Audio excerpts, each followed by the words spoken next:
Here we have the original, as far as I know, Rage mechanical broadhead design, razor blade edge, I would call it, razor cut. You can see the O-ring back here, and these bad boys get pushed from the front, and should all three pop out, at which point it becomes a little better cutting diameter than a fixed blade,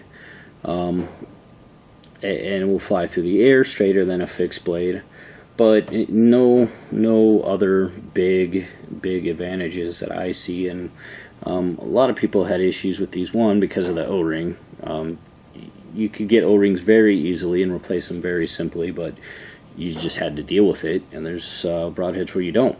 And then two, they could gum up after shooting them and have difficulty opening. And three, they're just so complicated getting those blades to hit just right and open just right. Some people had issues with that. I myself have had it not fully expand all three blades, which I think is one of the reasons these mechanicals got kind of a bad name when they were starting out.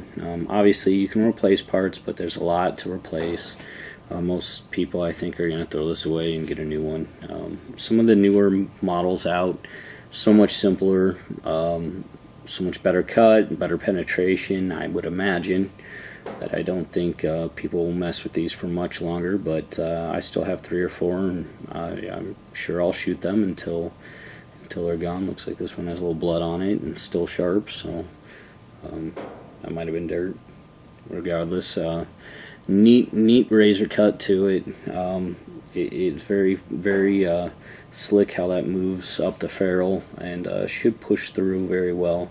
And in fact, I think penetration on these is one of the better ones I've shot through deer. But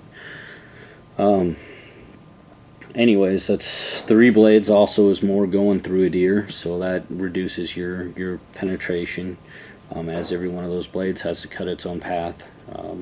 But 3 blades does open up different channels and is more likely to nick if you go in wrong with the 2 blade. You might miss something, and having that 3rd blade there might just tick it. So great broadhead, one of my favorites I've shot over the years, but not perfect.